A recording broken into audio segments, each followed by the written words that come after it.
At my friend's birthday party, Henry brought his mistress along. The young woman looked at me with wide eyes and a lively, innocent tone. I heard from Henry that Sister Sophia makes excellent American-style coffee. May I have the honor of trying it today? She asked with a sweet smile. Henry glanced at me and raised his chin, signaling, "What are you standing there for? Go make the coffee." I stood up and left the banquet hall, and I never came back. The party was held at my friend's private villa. Originally, Henry had told me he would come pick me up after work, and we would go together. But in the late afternoon, he called and said the driver would take me instead. He didn't offer any explanation, and I didn't ask. That was how our relationship had always been. He never needed to explain himself. But the moment I stepped into the banquet hall, I noticed the subtle glances from people around me. Some were curious, others whispering. A few even seemed sympathetic. I quickly understood why. There was Henry, chatting with the host, and next to him stood a beautiful young woman, clinging sweetly to his arm. A sharp pain pierced through my chest and spread like a wave. Only then did I realize why he hadn't come to pick me up. He had chosen to bring someone else. What confused me more was why he still asked me to come. Was it really necessary to humiliate me like this, in front of everyone? I stood frozen in place. Sensing my presence, Henry turned to look at me. There was no guilt in his expression. He simply nodded and said casually, "You're here." The host beside him seemed awkward, forcing a stiff smile. "Sister-in-law, come in and make yourself at home." The girl at Henry's side blinked at me, as if something had just dawned on her. She was undeniably beautiful, young, fresh-faced, and full of energy. With a voice as light as a breeze, she repeated her earlier request. "I heard Sister Sophia's American-style coffee is amazing.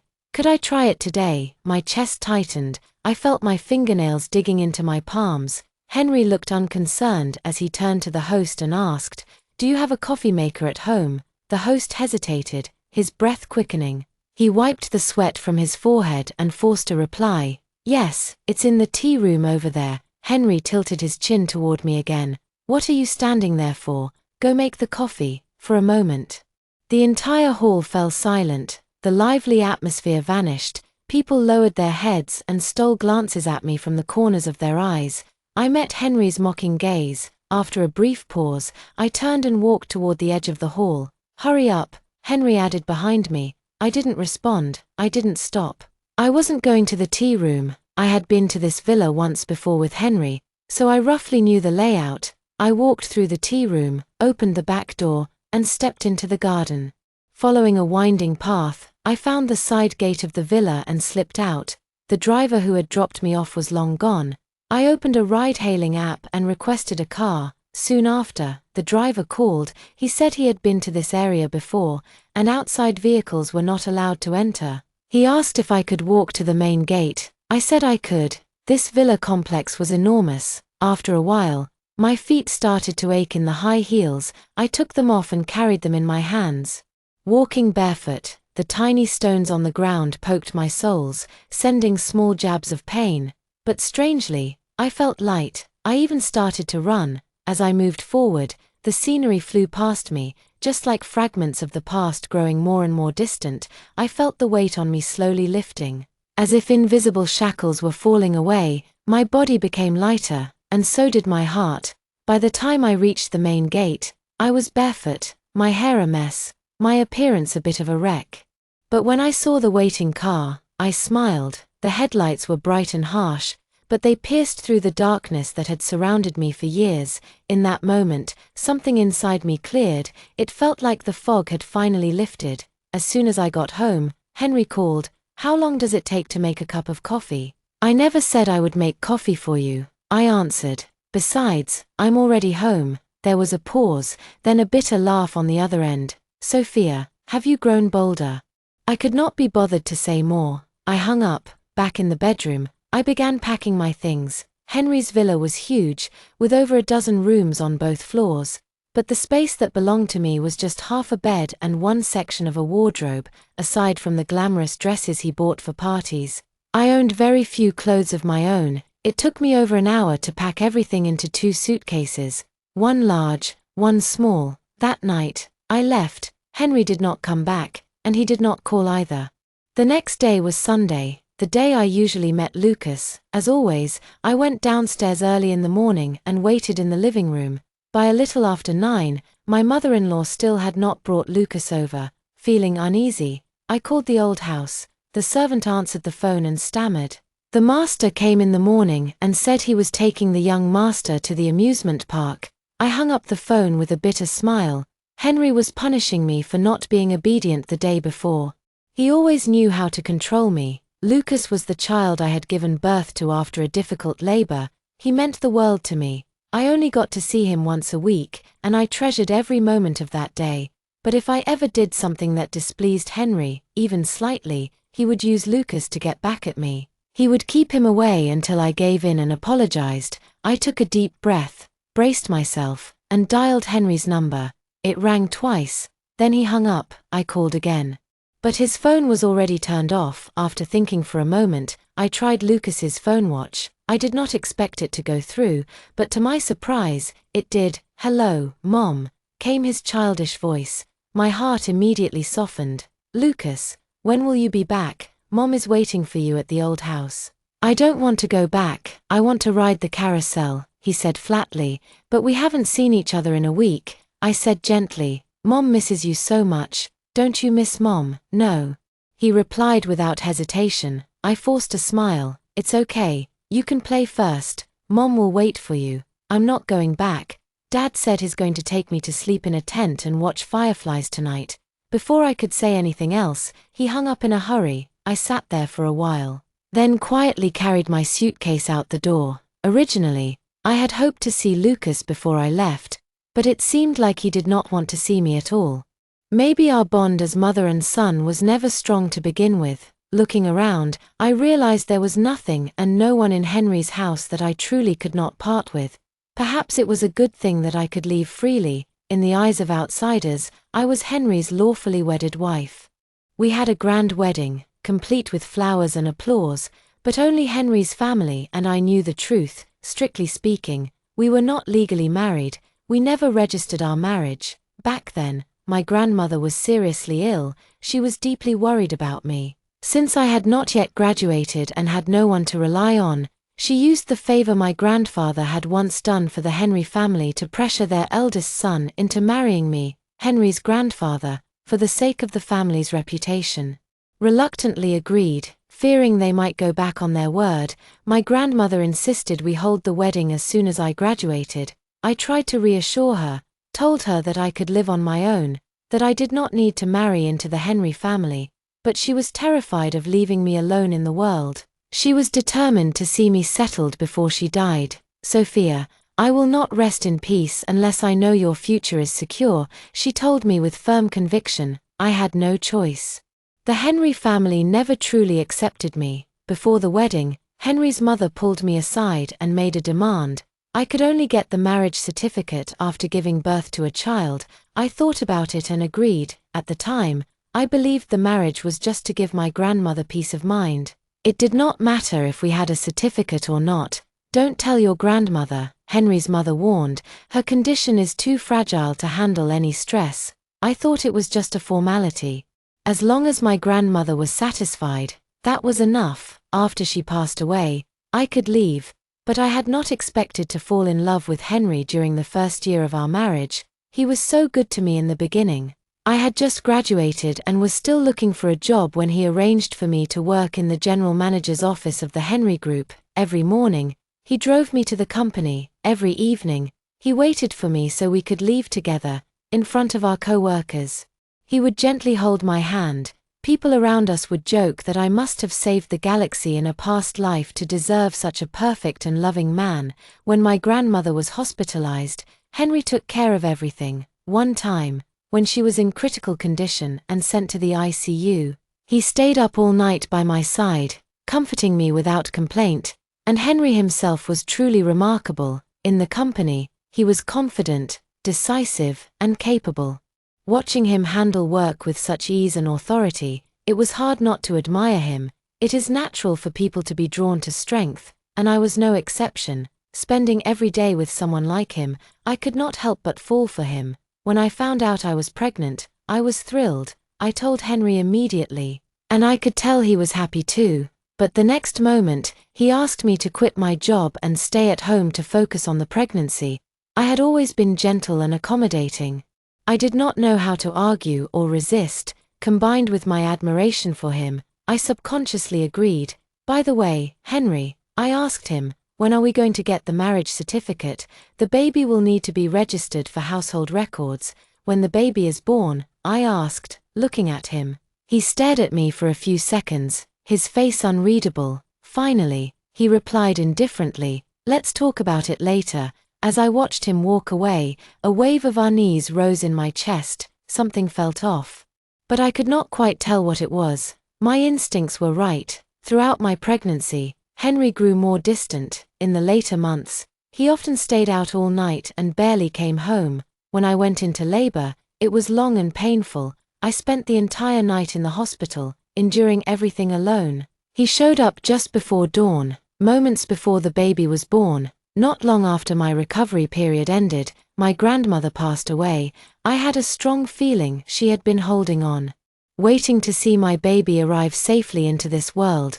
Once she knew I had given birth and thought my future would be secure, she finally allowed herself to go. Her passing broke my heart. The difficult delivery had also left my body very weak. Henry's mother used that as an excuse to take the baby away from me, saying I was too frail to care for him. I cried and begged Henry to bring our child back, but he responded coldly, telling me to focus on my health instead. At that moment, I was filled with despair. I even considered leaving, but I could not bring myself to walk away from my child. I had carried him for 10 months and brought him into this world through pain and effort. Sundays became the only thing I looked forward to. Those were the days I could see him, looking at his tiny face and clear, watery eyes gave me a kind of joy that made all my sadness feel a little more bearable. For the sake of our child, I asked Henry once again if we could register our marriage. He looked at me with contempt, his voice full of scorn. I thought you had more dignity. Turns out you're just like your grandmother, always trying to climb the social ladder. I clenched my fists, my body trembling with anger. What do you mean? Henry's face turned cold. I'm not someone who can be forced into anything. When your grandmother pushed me to repay her kindness by marrying you, I swore that one day, I'd make you regret it. I stared at him in disbelief. So everything in the past, was it all fake? The care you showed me, the kind words, the looks full of affection, were they all lies? He gave a faint, mocking smile. What do you think? After leaving Henry's house, I had nowhere to go. Just as my grandmother had feared, I was completely alone in this world. But strangely, I did not feel scared. For the first time, I felt a kind of peace. Since I could not decide where to go, I stopped trying to think about it. I booked a hotel and spent my days doing nothing, watching TV, scrolling on my phone, eating and sleeping. I no longer had to wake up early to make hand-ground coffee for Henry, no longer had to brace myself for sudden phone calls from his mother scolding me for reasons I could never understand. I did not need to study parenting materials all day, only to find them useless. I could finally lie in bed and let my mind go blank, free from anxiety. One day, while flipping through TV channels out of boredom, I stumbled upon a drama shot in Delhi. The scenery was breathtaking, and it immediately captivated me. Without thinking too much, I jumped out of bed and booked a flight to Yunnan for the next morning. While waiting at the airport, I received a call from the butler at Henry's ancestral home. "Madam, I will be sending the young master over shortly. Please wait at home," he said politely. Only then did I realize it was Sunday. I had spent an entire week at the hotel without even noticing. Clearly, no one at the ancestral home had realized I was gone either. When I heard the boarding announcement for my flight, I quickly replied, "Don't come, I'm not home." I hung up without explaining further. As soon as I got on the plane, my phone rang again. I answered, and Lucas's small, angry voice came through. "Bad mom, if you don't want to see me, then I don't want to see you either. Dad said you're not allowed to come home." Before I could respond, he hung up. I sat there stunned for a moment, then smiled helplessly. Over the past few years, I had forced myself to stay in Henry's house just to see Lucas regularly. I had swallowed my pride, endured humiliation, and tried to make peace with Henry. Every time he frowned, I would get scared, afraid he might stop me from seeing my child. Like many mothers who try to fool themselves, I thought keeping up a facade of family unity would somehow benefit my son. But that idea was foolish. Lucas had been raised in the ancestral house. I only saw him once a week. And despite my efforts to please and connect with him, he had slowly drifted away. Our weekly visits had become a chore to him. By the afternoon, he would always ask to go back. I finally had to admit the truth. Lucas did not seem to need me. He did not even like me, so I would do what he wanted. I would stop bothering him. Dali turned out to be even more beautiful than what I had seen on TV. I rented a guest house and took walks every day, soaking in the scenery and enjoying the delicious food. The air here was so fresh, it felt as if it could cleanse one's soul. I could not help but quiet my thoughts and begin to reflect on my life and on the road ahead. For so many years, I had been passive. I accepted my parents' deaths without protest. I followed my grandmother's wishes without question. I remained in a marriage, not for love, but for the sake of the child. It suddenly struck me that I had never truly lived for myself, that needed to change. Leaning against the window of the homestay, I looked out at the wide blue sky. My mind wandered to the dreams I once had. I must have had one, right? It was never something big. I was not an ambitious person. Never obsessed with wealth or success. I just wanted a simple life, my own life. Back in college, I used to imagine opening a small bookstore, nothing fancy, just a cozy place where like-minded people could gather, sip coffee, and chat about books. Even if it did not make much money, it would still be worth it. After all, I was not short of money. When my grandmother passed away, she left me a sum of money. According to her last wishes, I sold the house under her name. It was not a large place. But being in Jing City, it still fetched a good price. That money had been sitting quietly in my bank account ever since. When Henry and I got married, his family gave me 10 million yuan as a betrothal gift. There were also several sets of jewelry. After we married, Henry gave me 300,000 yuan every month for household expenses, but I never spent more than 20,000. Lucas's education, our home life, everything was taken care of by the butler and servants. I rarely needed to spend money myself. Most of my expenses were just toys and gifts for Lucas. One time, Henry's cousin found out how much money he gave me each month and sneered, "My brother is insulting you with such a small amount. He clearly does not care about you. No wonder he tossed you 10 million just to get rid of you." To them, 300,000 a month was an insult. 10 million yuan was a dismissal. Maybe I really was not suited to their world, in their circles. Buying a handbag or a visit to a beauty salon could cost hundreds of thousands. Their betrothal gifts and dowries often included entire properties, shops, or shares in businesses. Compared to that, 10 million seemed laughable. In their eyes, my spending habits were stingy, even vulgar. But I never cared what they thought. I stayed only because of the child, not to be a part of their world. That money might not mean much to them, but to someone like me, who had modest desires and simple habits, it was more than enough. I might never spend it all in my lifetime, and now, I had the courage to chase that old dream, to open my own bookstore. Before I left Dolly, I called Henry. The phone rang until the very last moment, just before it would have disconnected automatically. He picked up. "Finally realized you were wrong," he said, without waiting for me to speak. "This time, you crossed the line. As punishment, you will not see Lucas for 3 months. Henry," I cut him off. "We never got a marriage certificate." He seemed amused. I could hear the smile in his voice. "You really want to register our marriage now? It's not impossible, but after what you just pulled, it is out of the question. Besides, Isabella is still angry. If you come back and apologize to her, maybe." Isabella. I paused. That name again. Was she the woman who once asked me to make coffee for her? His mistress. "Did you hear what I said?" Henry raised his voice slightly. I answered calmly. "Since we never registered our marriage, we do not need to go through any formal divorce procedures either." There was a long silence on the other end. When he finally spoke, his voice was full of fury. "What are you trying to say? Are you breaking up with me? Do you even know what you're talking about?" "Yes," I said. "There's no need for us to see each other again. I will not return the 10 million yuan your family gave me. Consider it compensation for giving birth to Lucas. Fine, very good. He let out a cold laugh. You will never see Lucas again. Staring at the screen after he hung up, I gave a weak smile.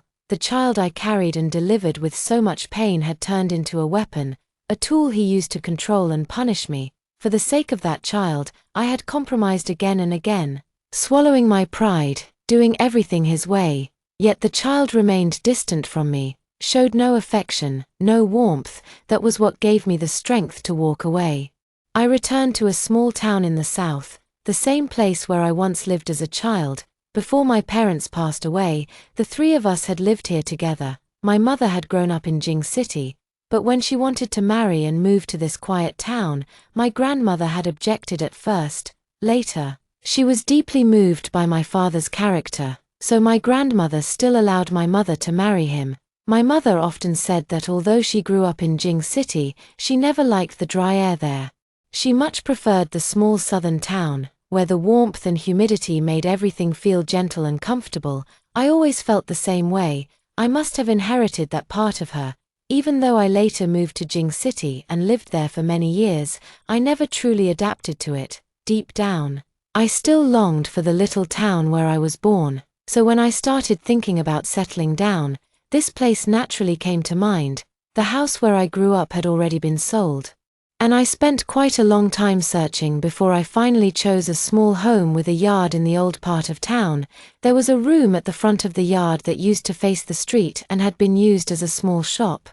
I converted it into a bookstore. Behind the yard, the house had several rooms, which I renovated into my own living space.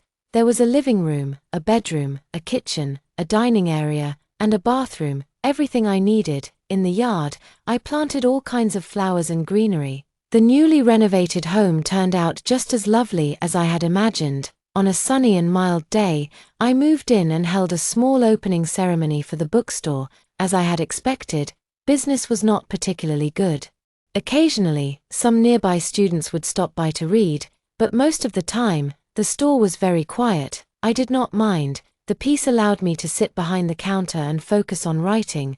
Back in college, writing had been a hobby of mine. Sometimes I even published short stories in magazines. I had written a medium-length online novel once, which was well received. It earned me some readers and even brought in a decent amount of manuscript fees.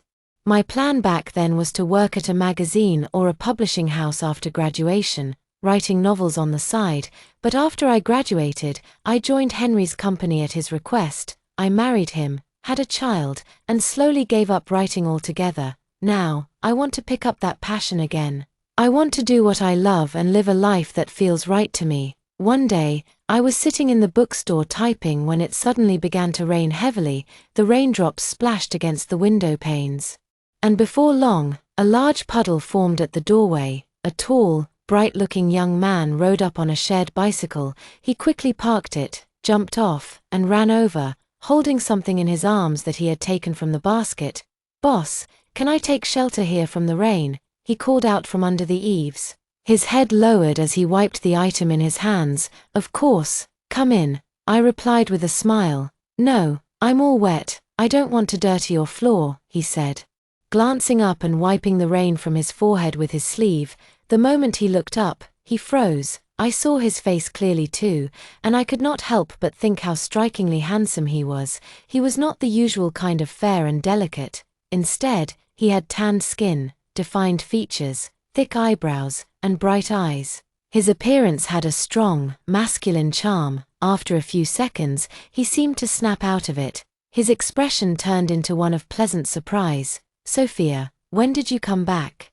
"You know me?" I asked, puzzled. I was certain I had never met this confident and energetic young man before. He grinned, revealing a set of white teeth. "I'm Julian." "Julian." I frowned slightly, trying to recall the name, but still drew a blank. 17 years ago, there was a fire in the downtown mall. "Your father saved me." As he spoke, something in my memory stirred, pulling me back to the past. Back then, I was not even 10 years old. My family was happy.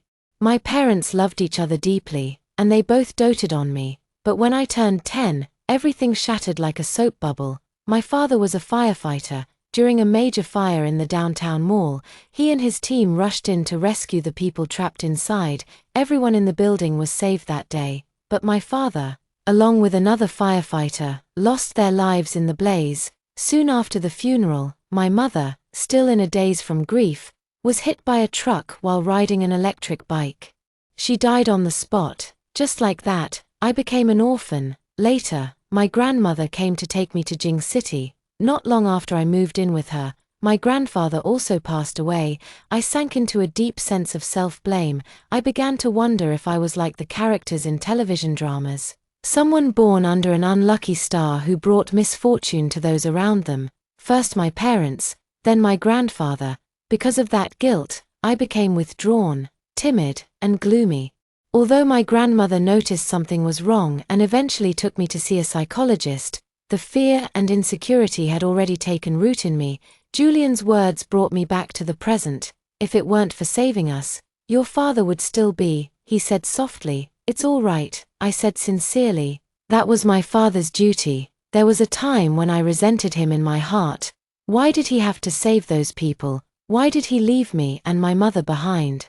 My mother died because she could not bear the sorrow. Could he not have stayed alive for us? But as I grew older, I slowly came to terms with it. I began to understand and, eventually, made peace with myself. I began to understand my father more clearly. His personality and strong sense of responsibility made him throw himself into his work wholeheartedly every single time.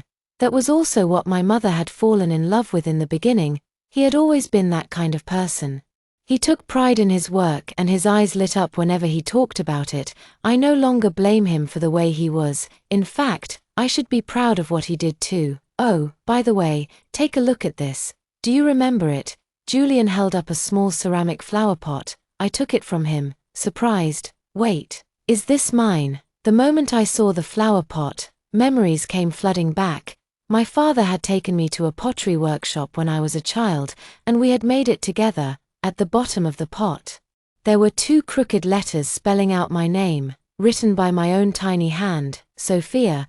I vaguely remembered taking it home and planting a cactus in it. If I had not seen it again, I might have completely forgotten about it. Why do you have this? I asked, gently rubbing the surface of the pot again and again. Julian smiled. Actually, I went to your house once. But by then, you had already moved. As he continued, I finally heard the full story.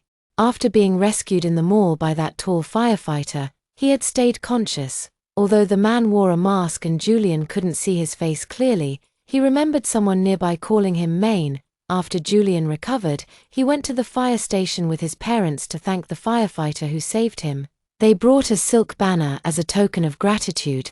But when they arrived, they learned the heartbreaking news. He had passed away not long after the rescue.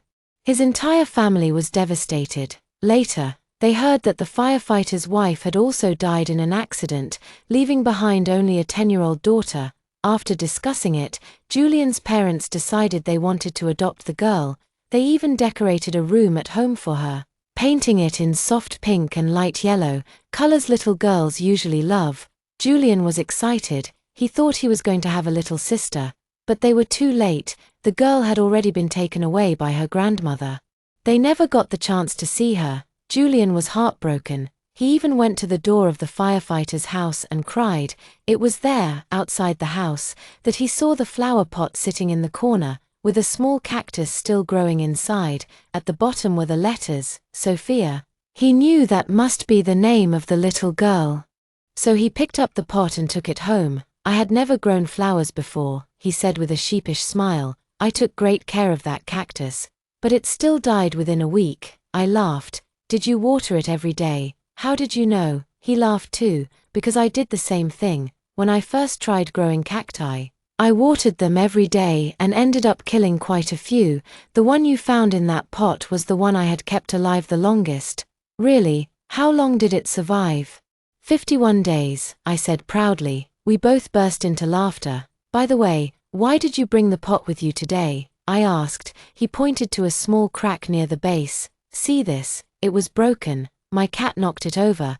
I searched for a long time before I found someone who could fix it. I just got it repaired today. I didn't know whether to laugh or cry. It's just a flower pot. If it's broken, it's broken. Is it really worth fixing? He held it in his hands, looking at it gently. Honestly, yes.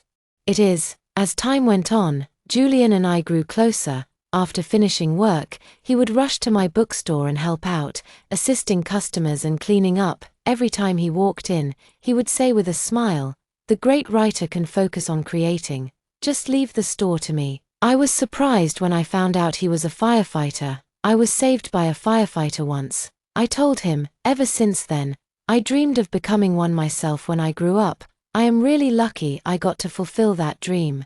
He spoke with pride, and the tone of his voice reminded me of my father's. "Congratulations," I said, truly happy for him. After we became more familiar, Julian carefully asked me why I had returned to our hometown. He scratched his head. "Actually, I saw you once before and knew you were married. I went to college in Jing City. After graduation, I came back once for a classmate's wedding. That was when I saw you in the mall. I didn't recognize your face right away. It was only when we passed each other and I heard someone call your name, Sophia, that it struck me. That name had stayed in my memory all these years. I turned around and saw you, but I wasn't sure. Later, I asked around and found out you were the daughter of the firefighter who saved me." He looked at me quietly for a moment before continuing. "You were about to get married then. It was a grand wedding. I sneaked in and saw you smiling so sweetly. Sophia, what happened? Why did you come back and settle down alone?" His voice was gentle, as if he was afraid of touching an old wound. The concern in his eyes was sincere. "It's okay if you don't want to talk about it," he added quickly. "I'm divorced," I said calmly, or more accurately, we separated, even though I had a child with him. We never actually registered our marriage. I had gotten used to processing my emotions quietly, keeping everything buried deep inside. I thought I had forgotten how to open up to someone, but when I stood in front of someone who genuinely cared about me, I was surprised by how much I wanted to share. I told him everything that had happened to me over the years, speaking slowly, taking my time. My tone was calm, and I even managed to laugh at myself now and then. But Julian listened silently, tears filling his eyes. I looked at him, slightly amused. "Why are you crying?" He wiped his face and said, "They actually had the heart to hurt you like that." Another tear slid down his cheek. "Sophia, you have been through so much." From his eyes, I saw a long-lost emotion. It was the same kind of pain I had once seen in the eyes of my parents and grandparents, genuine heartache. He felt sorry for me. After all these years, I finally felt what it was like to be truly cared for. A warmth slowly returned to my heart. Some feelings between adults do not need to be spoken aloud. I quietly began to accept Julian's care and attention. Being with him felt natural. I did not resist, and I felt no discomfort. He paid close attention to the little things I did, gradually learning my habits and preferences, even the ones I never noticed myself. Once, we went to a night market and had barbecue. I left the squid skewers untouched, and he noticed. After that day, he never ordered squid again. Another time, I told him I liked milk tea with 30% sugar. He remembered. Every time he bought milk tea for me after that, it was always just right. He seemed rough on the outside, but he was actually very thoughtful. He was like a cup of warm water, quiet and steady. He made everything feel calm and comfortable, and before I knew it, I had become dependent on him. One evening, around the time Julian usually finished work, I waited for him at the bookstore, but he did not show up. An hour passed, and there was still no sign of him. I began to worry. I could not pretend to be calm anymore, so I picked up my phone and called him. No one answered. Panic started to creep in. I checked the local news on my phone and saw that a fire had broken out at a factory in the western suburbs. Without hesitation, I hailed a taxi and rushed there. When I arrived, the fire had already been put out. I stood outside the building, scanning every face as firefighters emerged one after another. But I did not see Julian. My heart pounded wildly. My hands began to shake. The image of my father's back as he left 17 years ago flashed in my mind. I shook my head, whispering to myself, "No, this cannot happen again." Then, suddenly, I saw a familiar figure walking toward me. "Sophia, what are you doing here?" At that moment, all my emotions burst out. I rushed into his arms and cried uncontrollably, "You scared me to death, Julian. I thought something had happened to you." He gently patted my back, trying to comfort me. There. Do not cry, I am fine." See, when I finally calmed down, he held my face in his hands and looked me in the eyes. "Just now, can I take your reaction as a sign that you care about me a lot?" I did not want to hide my feelings anymore. I nodded without hesitation. "Yes, I care about you very much. I get worried when I cannot see you. My mind runs wild." Julian smiled, his eyes glowing with warmth. "Sophia, let us be together, after everything I had just felt, after the rush of fear and relief." I realized nothing mattered more than the present. I no longer wanted to overthink, I just wanted to follow my heart and be happy. For once, 3 months later, we got our marriage certificate. As we stepped out of the Civil Affairs Bureau, Julian pulled me into a tight hug. "Sophia, do not be afraid. You have a home now. I am your family, and I will never leave you." Tears streamed down my cheeks. He had always understood me. He knew my uneasiness, my longing for a place to belong, and the emptiness I had carried in my heart. That evening, when we got home, Julian started cooking. He prepared steak and poured red wine into glasses. "Is this too fancy?" I asked, raising my eyebrows. "Are you kidding? It is a big day. We just got our marriage certificate. Of course we have to celebrate properly." He sat down across from me. "My parents are still away on a trip, but I called them. They were thrilled when I told them the news.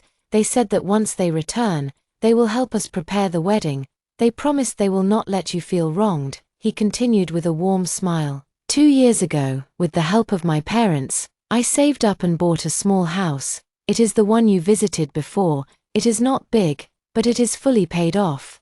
So we do not need to worry about a mortgage. I will start the renovations this month. If you have any ideas or preferences, just tell me." I smiled. "Let us eat first. We can talk about the rest later." "No way," he said seriously. "From today on, we are husband and wife. I need to be honest with you about everything." Then he pulled a card from his pocket and handed it to me. "This is my salary card." I quickly shook my head. No, if you give it to me, what will you do when you need money?" He laughed. "You can give me pocket money. I like being taken care of by you." He insisted on placing the salary card into my hand. As we pushed it back and forth, unwilling to accept it, the doorbell suddenly rang. I quickly got up to open the door. Seeing the father and son standing outside, I froze in place. "Mom!" Lucas hugged my leg and looked up at me with wide eyes. I gently patted his head. "Why are you here?" Henry did not answer. He stepped straight into the house. When he saw Julian sitting at the dining table, his expression darkened. He turned to me with a sharp look. "Who is he?" Before I could reply, he glanced around the room and continued, "After leaving me, you're living in a place like this. You're really putting yourself through hardship." I looked around the house, confused. To me, it was a lovely place. It might not compare to Henry's enormous villa, but it was spacious, full of light, warm, and comfortable. "This place is nice," I said honestly. "I like it better than your house." "Stop being stubborn," Henry sneered. "When you lived with me, you had maids serving you every day. You didn't need to lift a finger. Everything you used and ate was the best. How can you stand this kind of life now?" He took a step closer, voice softening just a little. "I understand you were angry when I humiliated you because of another woman last time, but I will not hold it against you anymore. I've already sent Isabella away.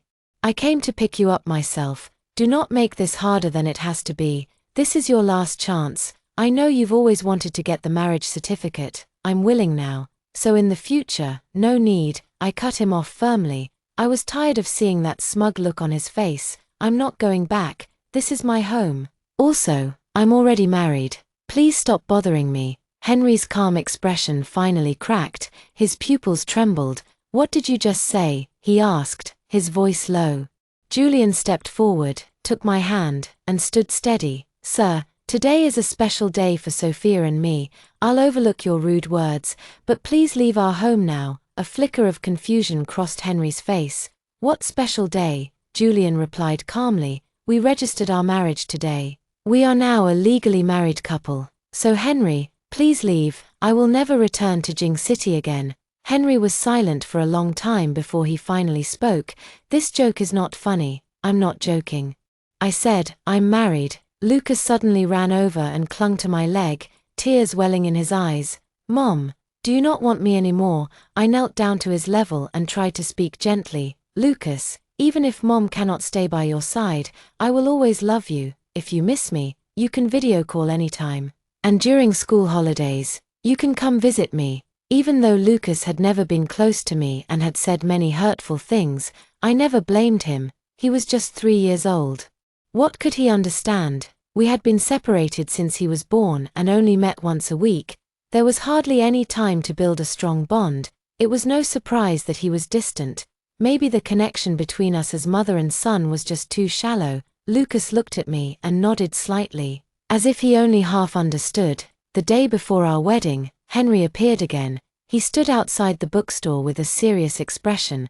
"I want to talk to you," he said. Julian, who had been sitting beside me, stood up right away. "You two talk, I'll take a walk." Once Julian was gone, Henry turned back to me. "I admit it, you've won," he said. "Divorce him, and we'll get the marriage certificate immediately." "What are you talking about?" I asked, stunned. "You married another man just to get back at me, didn't you? You wanted to force me to give in." I gave him a look of disbelief. "Are you really that full of yourself?" Henry chuckled. "Otherwise, how could you be with a man like him? He doesn't compare to me in any way." "Sophia, you love me. I can see it in your eyes." I stared at him. The man who had made me wait so long and yet walked away without a word. So he always knew I loved him, and because he had been forced into marriage, he could not swallow his pride. Instead, he tried to restore his self-esteem by hurting me again and again. "Then look into my eyes now," I said softly. "Can you still see that love?" He was stunned, unable to speak. "Henry, I admit I used to love you," I continued, "but then I realized, you are not someone worth loving. I stayed in the Henry family only because of Lucas. If not for him, I would have left a long time ago." Something shifted in his expression. A flicker of pain passed through his eyes. "That's impossible. You're just trying to get revenge on me. I know I hurt you over the years. I'm sorry. I really am. But if you come back now, I'll make it up to you. I had feelings for you all along." I laughed. "Henry, you are such a coward. Is it really that hard to admit you liked me, that you cared about someone like me? If you looked down on me so much, then why stay with me in the first place?" "That's not what I meant," he said, suddenly anxious. "Even if you admit you love me, I will not go with you," I said quietly, "because the one I love now is not you." He looked up, shocked. "You cannot possibly love him. I do not believe it. You said it yourself. He cannot compare to you in many ways," I replied, "but he is gentle, kind, patient, and he understands me. He has many strengths. Most importantly, in his eyes, I am the only one who matters." Henry fell silent again. I thought he was finally going to leave, but then he spoke, his voice low and hesitant. "What if I change? I can do it. I can be that man too. I will only have eyes for you, and I will never look at another woman again." I shook my head firmly. "My feelings for you have completely faded over these past few years. Sophia, think about Lucas," Henry pleaded. "He's our child. Don't you want him to have a complete family? I'll bring him back as soon as I return. We can live together again. The three of us." Towards the end, his voice trembled, but I simply let out a soft laugh. So, he could bring Lucas back now. All these years, he knew how much I longed to see my child. I had begged him countless times, but he refused every single time. And now, suddenly, he talked about reuniting as a family. It was laughable. I lifted my head, meeting his eyes with a steady gaze. "Ever since Lucas was born, you've used him to control me, but not anymore. He will no longer be a tool you can use to threaten me, because now I've learned to love myself. From today on, I'll put myself first. No one will ever hurt me again." Henry left in a hurry, clearly shaken. Not long after, Julian rushed in. He wrapped his arms around me tightly, his breath fast and uneven. "You're hurting me," I said, struggling slightly. He eased his grip but didn't let go. "Sorry, Sophia, I was just so scared." "What are you afraid of? That you'd go back with him? That you'd leave me?" I cupped his face gently and gave him a soft smile. "Silly, I'm your wife, how could I go with someone else?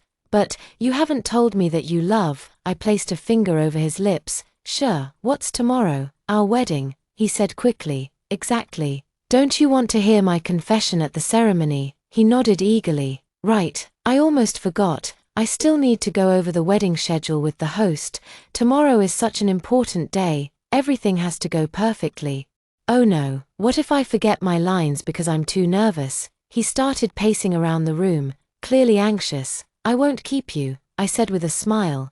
Go prepare, I'll even stay up all night if I have to, he said, already rushing out the door. Then he suddenly turned back, grinning brightly. Sophia, wait for me to marry you tomorrow. Extra chapter. From Henry's perspective, I never expected that Sophia would leave me over something as small as a cup of coffee, and never come back. At first, I thought she was just being dramatic. Sophia had always been gentle and obedient with me. That night, she walked out of the banquet, and I was angry too. So, to punish her, I took Lucas out to play on Sunday and didn't bring him back. I thought she would return soon, but she didn't, not that day. Not even the following week. Even on the Sunday when she was supposed to see Lucas, she stayed away. I started to get annoyed. Every time we had an argument, she was always the one to apologize first.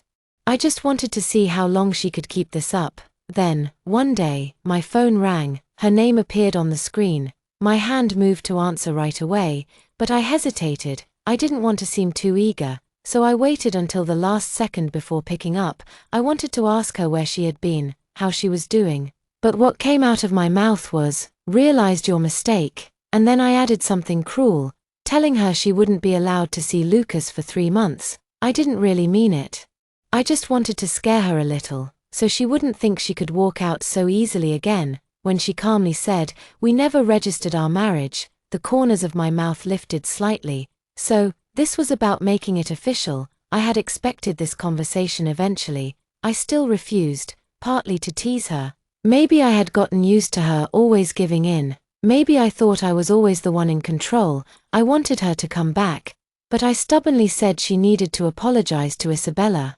Then she said it. We're breaking up. Her voice was cold and clear. My mind went blank. I could not believe it. I thought she was just angry. Like before, she loved Lucas. How could she bear to leave him? I thought, maybe she just needs some time to calm down. Let her go. Once she realizes how hard life is out there, she'll come back. She had lived comfortably with me for years. Surely she wouldn't be able to adjust to a harder life. But she stayed gone. For months. There was no word. She didn't even call Lucas. That was when panic started to creep in. I hired someone to track her down. My assistant eventually sent me her address. I rushed over, dragging Lucas along. Without even looking at the rest of the report, the moment I saw she was getting married, it felt like a punch to the gut. I couldn't breathe. I stared at the screen for a long time, frozen. How could she marry someone else? Did she not want me anymore? Did she not want Lucas? The day before her wedding, I went to see her. I wanted to try one last time, but she looked at me with calm eyes and said she no longer loved me. In that moment, I could see the truth. She had really let go. On her wedding day, I stood far away, watching. When the microphone was handed to her, she looked at the groom and said, I love you. Jealousy tore through me. She had never said those words to me, not once. Her smile was radiant, her eyes were full of happiness, but none of that happiness came from me. And that was the hardest part to accept. Sometimes I wonder when I truly fell in love with Sophia. Maybe it was that very first time we met and sat down to have a meal together. She smiled so gently, and her eyes were clear and innocent, like a young deer. She was beautiful in such a quiet, delicate way that it was hard not to be drawn to her. There was something about her that made you want to hold her close and never let go. It took me a long time to realize that marrying Sophia had not been entirely forced. With my personality, if I truly did not want to do something, no one could make me. Deep down, I had already accepted her. I just did not see it clearly at the time. I was angry. Angry that my marriage was arranged like a deal. Angry that I was being used to repay a favor.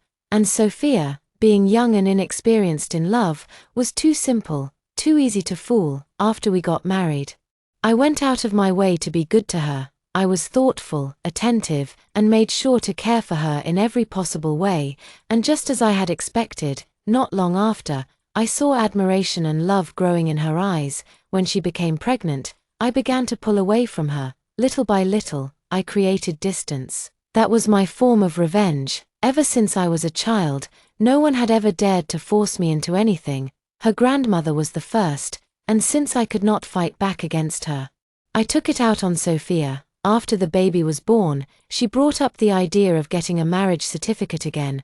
I responded with harsh words, mocking her and her grandmother. When my mother took Lucas away, I said nothing. At the time, Sophia had just gone through a difficult labor. She was weak and exhausted, barely able to care for herself, let alone a child. Then her grandmother passed away, and she seemed to collapse like a paper doll, so thin, so fragile. I thought giving her time to rest and recover would be the right thing. But later, I saw her change. She became distant, and her gaze no longer lingered on me the way it used to. That frightened me. I could not accept the way she stopped looking at me with love. I wanted to grab her face, force her to see me again. So I made a terrible choice. I started using Lucas to control her. I told her that unless she obeyed me, she would not be allowed to see her child. It worked. She quieted down again. Even when she found out I was seeing another woman, she said nothing. But I was still not satisfied. She was like a lifeless doll, doing whatever I said without resistance, her face showing no emotion. I wanted to see her react, to feel something, anything. Even if it was anger. So I pushed her even further, did more things to provoke her, to break through that silence. Our marriage spiraled into a vicious cycle, and I could not stop it. Later, I finally realized how wrong I had been. I regretted letting my mother take Lucas away, because Sophia saw him so little. Their bond was weak, he did not miss her, and that gave her the strength to leave. If she had raised Lucas herself from the beginning, if they had shared a deep mother and son connection, she would never have had the heart to walk away. She would have stayed for him, even if not for me. I also regretted that day I asked her to make coffee for Isabella. It was such a small thing, just a careless, angry remark. But that was the final straw. She walked away from me completely after that, without hesitation, without even looking back. Now, I often think about everything I did wrong. I regret not recognizing my feelings earlier. I regret not treating her better when I had the chance.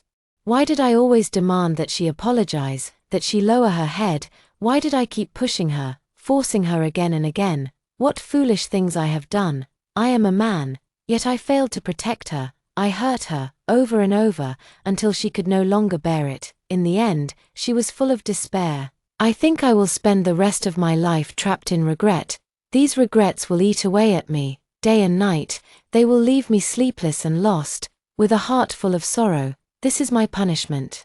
One night, I had a dream. In the dream, Sophia and I were at our wedding. She was wearing a beautiful white dress, smiling softly at me. I held her hand, and we ran off the stage together. Where are we going to get the marriage certificate? I asked her, laughing. This time, I promised, I would never let go. Thank you for watching today's story. If you enjoyed this video, please give it a thumbs up and share it with your friends.